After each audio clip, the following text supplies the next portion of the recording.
Ito pong nakikita nyo ngayon, ito yung tinuturing na pinakamataas na waterfalls sa buong Pilipinas. Ligo lang tayo saglit. Ay, magkasama yung galit natin. Experience lang yung kaliwag-wag.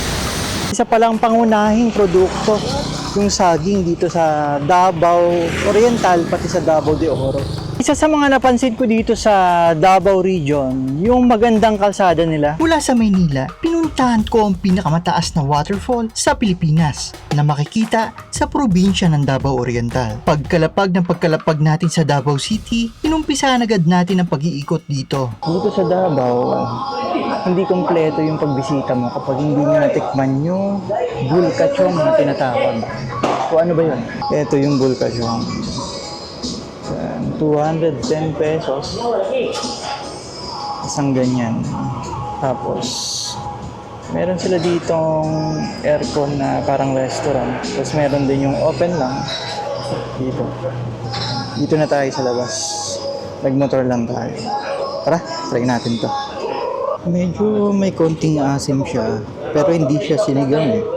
Tapos talagang puro karne, puro laman siya. Yan. Makikita niyo, puro laman niya. Tapos may extra sabaw dito. Tapos lagi may kapartner toyo, kalamansi, tsaka sili. Sarap siya. Kakaiba talaga yung lasa niya. Siyempre, pag nandito na tayo sa Davao, puntahan nyo itong People's Park. Yan yung mga kilalang pasyalan dito. Wala siyang entrance fee. Kaya, pwedeng-pwede. Alamin natin kung anong meron sa loob ng People's Park. Tayo dito sa kabila. Malilim dito kasi ang daming mga puno. Kaya maraming maupuan. Ano, kadalasan ngayon dito, weekdays kasi mga estudyante. Yung mga nandito, o kaya mga couples. Or even family. Yan, presko dito. Sarap tumambay. So, ito yung mataas na parte. Parang may tulay dito. Tapos may view dito. Yan. Kanina may nag-interview sa ating mga students from a university. San Carlos yata yun. For the experience I've encountered here in Davao City, especially highlighting the traffic congestion. Yan. Meron tayo na-receive na token of appreciation sa pag-interview sa akin. So, it brings back memories kasi estudyante rin tayo dati. Ginagawa din natin yung mga interview niyan. So, malaking bagay yan sa kanila at sa atin din kasi makakatulong tayo dun sa study na ginagawa nila.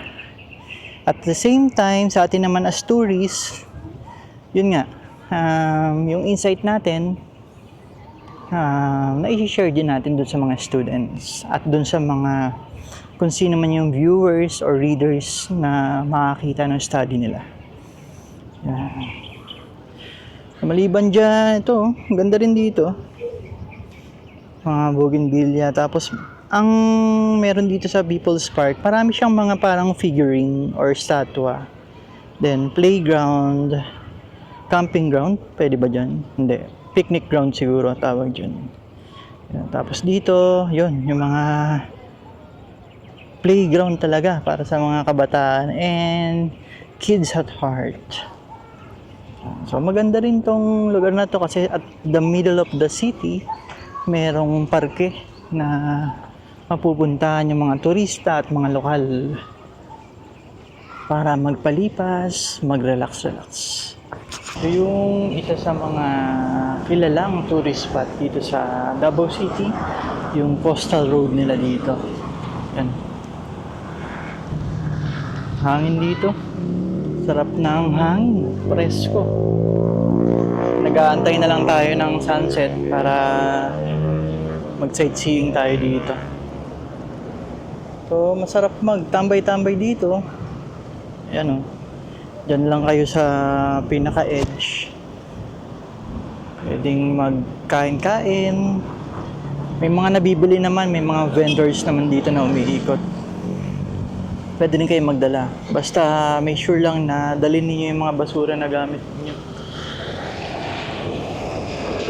Kung nakamotor tayo, kaya kahit saan, pwede natin puntahan.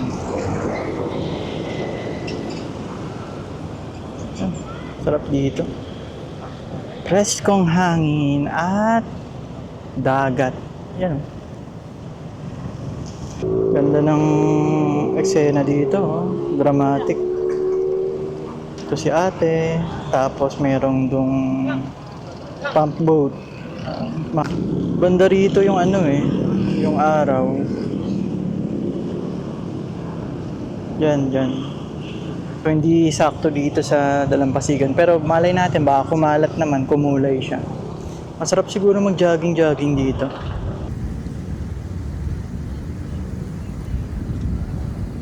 Wala tayong bongga o malaking ganap ngayong araw. Kararating lang natin dito sa Davao City. Pero minsan, okay na yung ganito eh. Yung chill lang. Ini-enjoy mo lang yung tanawin, ganyan. Ni-enjoy mo lang yung moment mismo na nakaupo ka, tapos nilay-nilay, ganyan. Minsan hindi mo kailangang pumunta dun sa mga pinaka main attractions. Hindi naman kailangan. Dito, libre lang. Dito sa Coastal Road, may enjoy mo na yung preskong hangin, tapos maganda ring tanawin. Marami rin mga turista dito actually. So okay rin itong puntahan. Kung naghahanap kayo ng lugar na matatambayan, makakapag-relax, isa to, yung Coastal Road. Maganda dito kapag before sunset hanggang gabi. Kasi maganda yung lugar. At walang entrance. Libre lang siya. Try natin mag-ice cream dito. May avocado, mangga, durian. Arko ba? Tatry ko po yung ice cream ni ate, yung charcoal, tsaka yung avocado. Kakaiba yun ah. Charcoal? Ngayon lang nakatikim ka, sir? Oo. Parang dito lang yata sa Davao yung charcoal, no? Ayan. Talaga yan. Yo. Try natin yan. Best seller daw dito yan. Ito yung charcoal, tsaka yung avocado. Okay ba din? Sarap.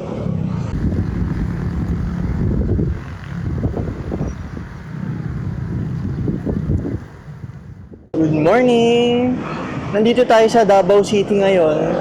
At maaga pa lang, lumabas na tayo kasi may pupuntahan tayong lugar na matagal ko nang gustong puntahan. Ito yung isa sa mga sikat na pasyalan dito sa Davao na talaga namang mamamanga kung sino man yung pupunta. So abangan ninyo kung saan tayo pupunta. Papakita natin yan mamaya. Ngayon naka-motorsiklo tayo, arkilado natin para papuntahan yon. Mahirap kasi pag commuting, kaya magmo-motorsiklo tayo papunta doon. Mahaba-haba din ang naging biyahe natin. Humigit kumulang 3 oras mula sa Davao City patungo dito sa KTL, Davao Oriental. Pero tignan nyo naman ang ganda ng mga tanawin. Tanggal talaga ang pagod pag ganito kaganda ang bubungad sa'yo.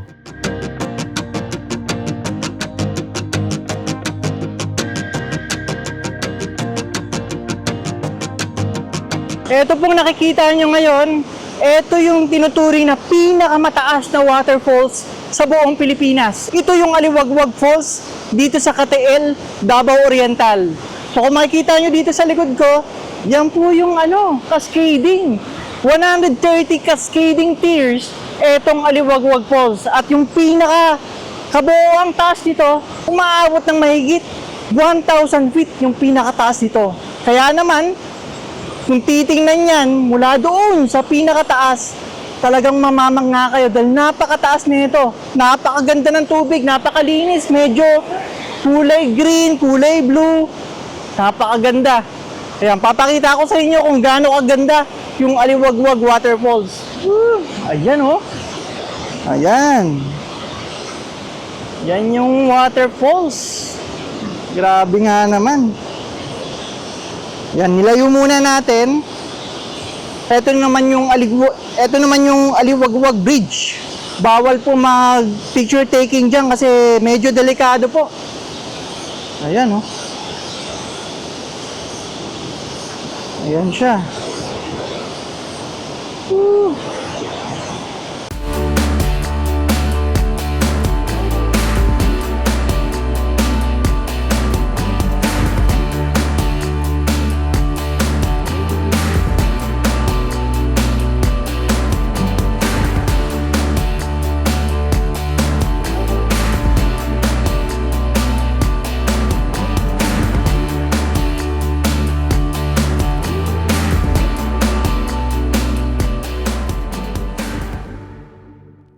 Etong nasa bungad na ito, ilan lamang yan doon sa baitang na makikita ngayon.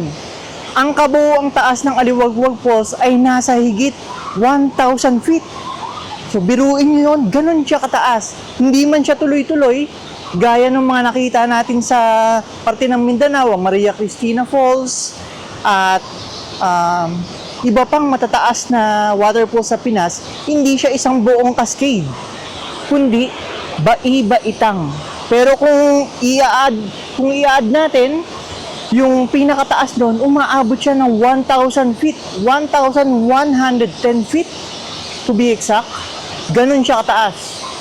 So kaya itinuturing itong pinakamataas na waterfalls sa buong Pilipinas. Try nating lumapit doon. Tapos wala tayong dalang panligo, so try lang natin maglublob siguro or hawakan natin kung malamig talaga yung tubig. Tara! Yan yung papunta dito. Maayos naman yung daan papunta dun sa pinaka liguan. May mga railings. Ito. May mga railings. Dito pwede na dyan, oh. Mukha namang mababaw siya, oh.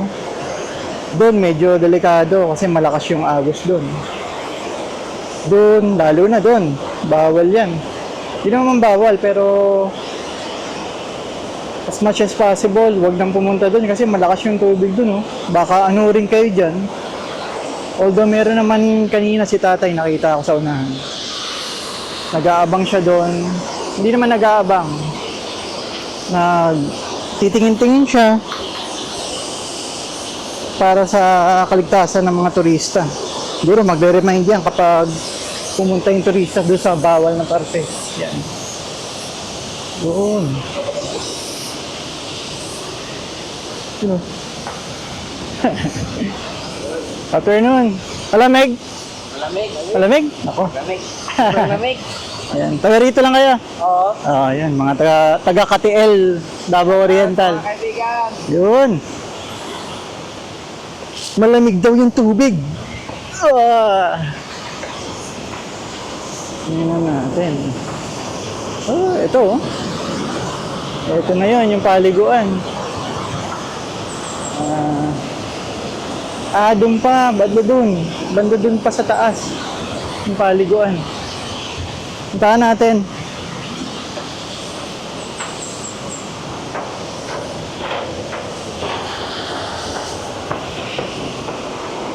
Bandang unahan pa pala yun.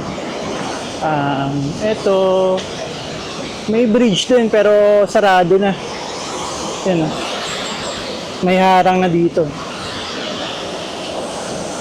So, saan ang daanan yan? Sa gilid lang ang daanan. Hindi ko naisip magdala ng panligo. Pero parang masarap maglublob eh. Yan, oh.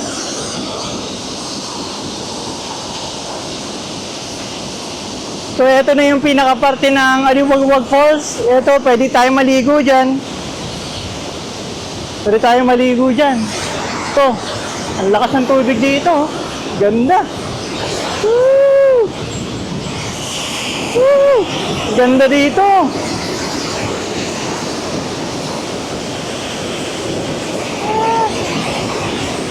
Thank you, Lord. Napuntahan ko rin yung Aliwagwag Falls. Dami na nagkikwento sa akin na puntahan ko daw yung Aliwagwag Falls. Pero ngayon lang tayo nakapunta dito sa Davao Oriental. Medyo malayo mula sa Davao City. Higit 3 oras ng pagmumotor. Mapuntahan lang to. Pero sulit na sulit kasi tingnan mo naman. Napakaganda. Mamaya maligo tayo doon, no? Yung pinuntahan pala natin kanina, dun sa medyo taas, mula dito, yan, sa taas niya ito, bawal pala maligo doon. Dito pala yung magandang paliguan talaga. At dapat naka-life vest. So sa babayaran yung entrance fee, kasama na dun yung paggamit ng life vest. Wala na kayong additional na babayaran. Yan, so dito dapat tayo maliligo. Yan, siguro saglit lang. Para lang ma-experience natin yung tubig dito. Sayang naman, layo-layo, tapos di tayo maliligo. Ligo lang tayo saglit. Ay, magkasama yung gamit natin. Ma-experience lang yung maliwag-wag.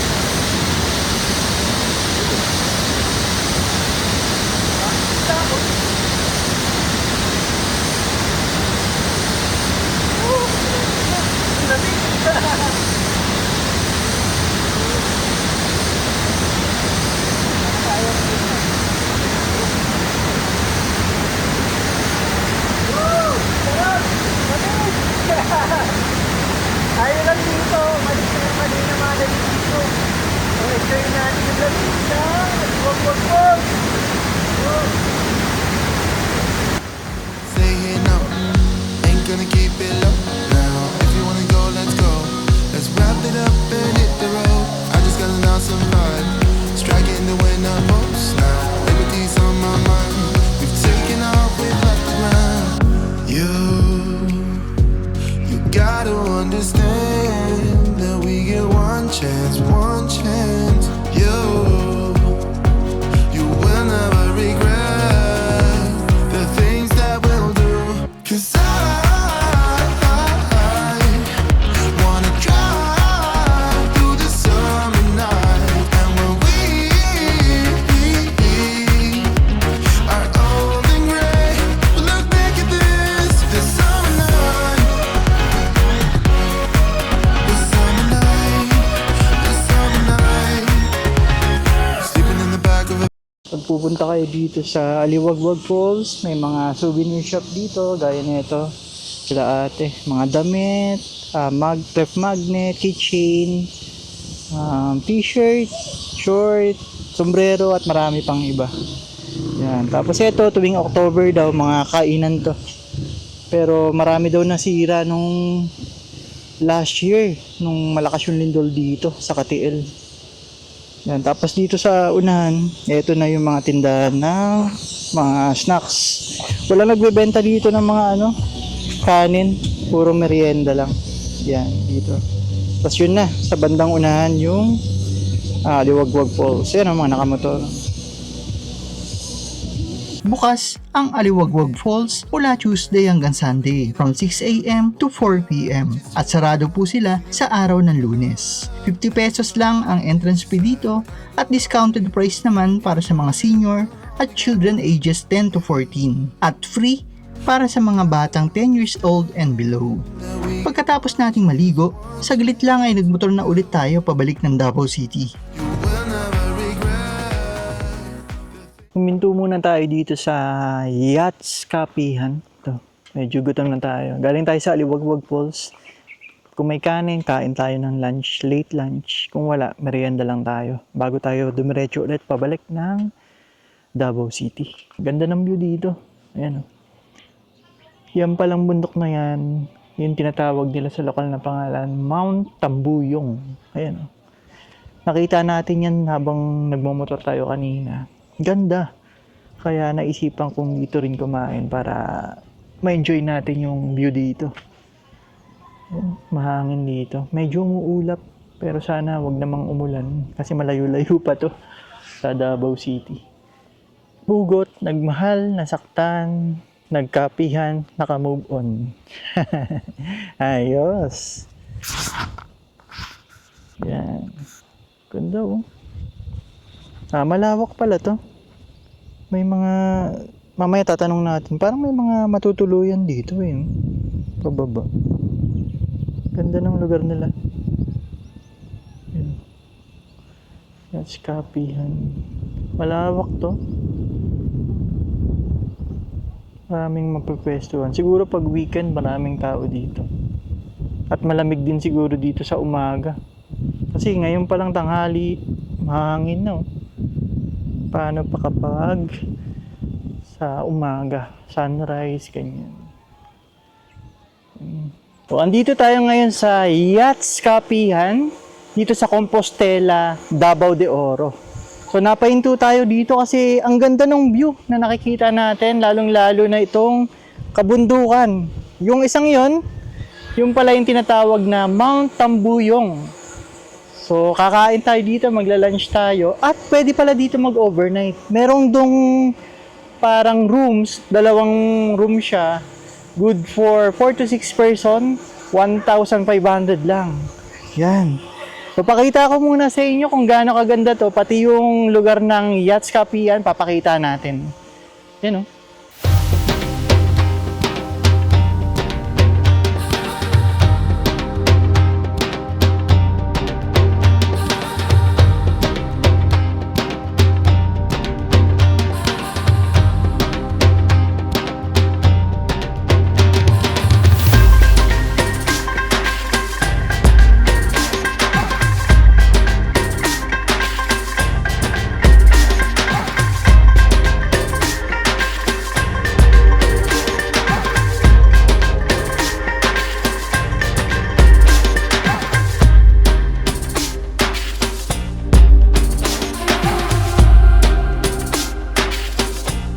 Pagkakain, nagpatuloy na tayo sa pagdadrive at dito naman sa bandang Compostela sa Davao de Oro ay napahinto tayo. Habang binabaybay natin yung kahabaan ng Compostela sa Davao de Oro, yung kalsadahan nito, may nakita akong malawak na taniman ng mga saging. Kaya napahinto ako. Doon yung pinaka highway dito sa likod ko. Pumasok lang ako dito sa may paliko para mas kakaunti yung mga dumadaan na sasakyan. Para makapag-drone tayo, makita natin gaano kalawak yung taniman ng mga saging dito. Kasi doon sa Aliwagwag, nabanggit sa atin ng residente doon na isa palang pangunahing produkto yung saging dito sa Davao Oriental, pati sa Davao de Oro. I think sa buong Davao region talagang marami yung saging, pati yung mga mango. Ayan oh. So kitang-kita dito. Isang mahabang diretsong kalsada to, magkabilaan, talagang punong-puno ng saging. Grabe. Ayan oh, ganda oh. Tuloy-tuloy yan. Ganun siya kalawak. Grabe yung taniman dito oh. Napakalawak pala talaga. Maliban dyan, meron din silang mga tanim na coconut sa Davao Oriental. Parang coconut capital yata siyang maituturing. Ayan oh. Kung sa bukid nun, nakita natin yung malawak na taniman ng pineapple. Dito naman sa Davao de Oro, ito naman ang ipinagmamalaki nila. Taniman ng saging. Grabe rin yung lawak dito oh. Sa paligid, sa bandang dulo-dulo, mga malalawak na kabundukan naman siya. Grabe, ganda.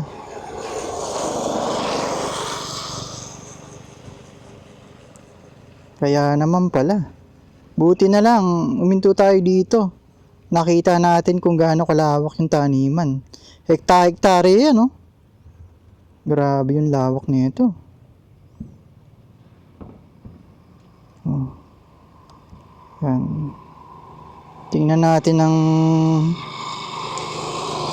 malapitan. Binabaan natin yung drone.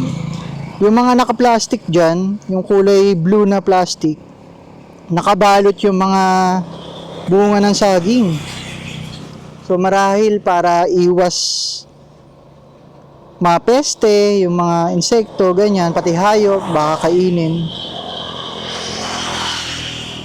Ang lawak oh. Ang galing.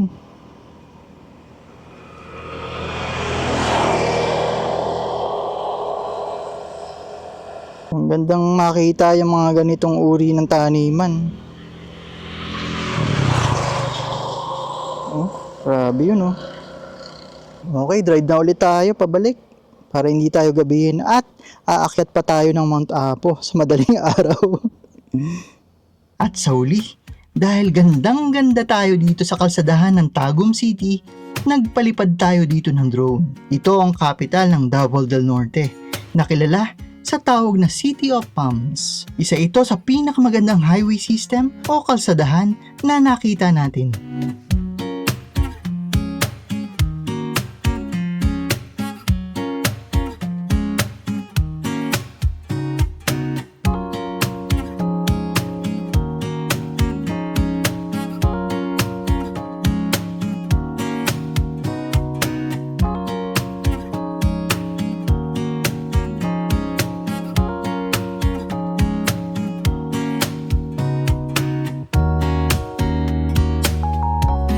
Isa sa mga napansin ko dito sa Davao Region, yung magandang kalsada nila. Mula Davao City papunta ng Davao Oriental, dun sa Aliwagwag Falls, talagang magaganda yung kalsada na napuntahan natin. Punong-puno ng mga matataas na puno ng nyog, palm tree, mga puno ng saging at iba't iba pang uri ng mga puno at halaman.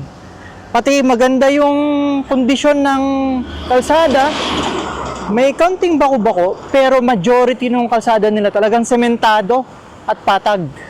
Ayan, papakita natin sa drone kung gaano kaganda yung mga tanawin dito sa Davao. Yan oh, punong-puno ng mga ang tataas. Mga coconut trees, ang lawak. Yan, main road na itong nakikita natin ngayon. Main road na to lahat. Binaybay natin yan. Higit sa 3 oras mula sa Davao City yung biyahe natin. Ayan oh, ganda. Masarap mag-drive dito. Kaya kung mahilig kayong mag-road trip, ano man dala ninyo, ano man uri ng sasakyan, 4 wheels, 2 wheels, bisikleta o kahit ano pa man, talagang magugustuhan nyo dito. Ang ganda ng paligid.